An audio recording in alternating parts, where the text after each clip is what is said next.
साबुन पर कील लगाएं और कमाल देखें। अगर आपने साबुन के ऊपर कील लगा लिया तो आपके 1000 रुपए की बचत हो जाएगी। इसके साथ साथ आपका गर्मियों का एक बहुत बड़ा मसला मिनटों में सॉल्व हो जाएगा। इतनी आसान सी टिप है कि अगर आपने एक दफा इसको गर्मियों में ट्राई कर लिया तो आप इसको बार बार ट्राई करेंगे। इस अमेजिंग सी चीज को बनाने के लिए आपने कोई सा भी साबुन ले लेना है, चाहे आप सस्ता ही क्यों ना ले लें, बस आपने साबुन वो लेना है जिसकी फ्रेग्रेंस बहुत अच्छी हो। तो इस तरीके से आपने कोई सा भी साबुन लेना है। इसके बाद आपने कील लेना है और कील की मदद से सबसे पहले आपने इसके अंदर सुराख कर लेना है। सो गाइस, जब तक मैं इस कील की मदद से साबुन के अंदर सुराख कर रही हूँ, आपसे छोटी सी रिक्वेस्ट है, मेरे अकाउंट को जरूर फॉलो कर दें और वीडियो को लाइक कर दें और एक प्यारा सा कमेंट करके बता दें कि आप ये वीडियो कहाँ से देख रहे हैं और आपका क्या नाम है। जब आपने साबुन के अंदर कील को गुजारना है तो इसके अंदर एक छोटा सा सुराख हो जाएगा जो कि हमें बाद में काम आएगा। इसका क्या करेंगे मैं आपको बाद में बताऊंगी, लेकिन इसके बाद जब आपने सुराख कर लेना है तो आपने ये कील निकाल लेना है। कील निकालने के बाद अब आपने पूरे साबुन के ऊपर ना इस तरह से आपने वक्फे से सुराख करने, जिस तरह से मैं कर रही हूँ। आपने बिल्कुल छोटे छोटे सुराख नहीं करने और ना ही आपने ज्यादा गहरे करने, बस आपने इस तरीके से छोटे छोटे सुराखों को गहरा कर लेना है, फिर आपको बाद में ये आसानी रहेगी। इस तरीके से जब ये चीज तैयार हो जाएगी सुराख करने के बाद, अब आपने क्लोव्स लेने हैं, लौंग लेने आपने, चाहे इसका साइज छोटा है या बड़ा है,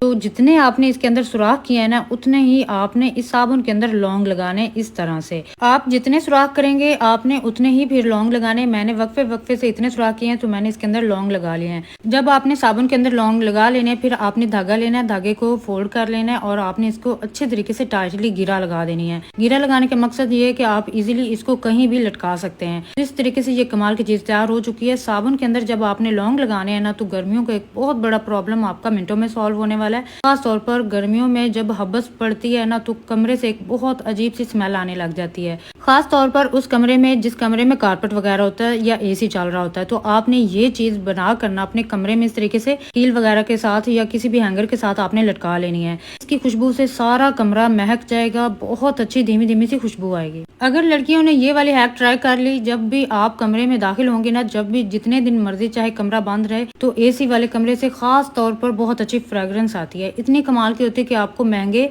रूम फ्रेशनर की लेने की भी जरूरत नहीं पड़ेगी। साबुन और लौंग का कॉम्बिनेशन इतना कमाल का है कि एक तो आपके कमरे से बैड स्मेल खत्म हो जाती है, दूसरा बहुत अच्छी धीमी धीमी सी खुशबू रहती है और स्मेल तो बिल्कुल खत्म हो जाती है। आप इसको जरूर ट्राई कीजिएगा। इस हैक को ट्राई करने का एक सबसे बड़ा फायदा यह है कि जब भी आप चाहें तो इस साबुन को आप अपने वॉशरूम में इजीली इस्तेमाल भी कर सकते हैं। बिल्कुल आपका साबुन वेस्ट नहीं होगा।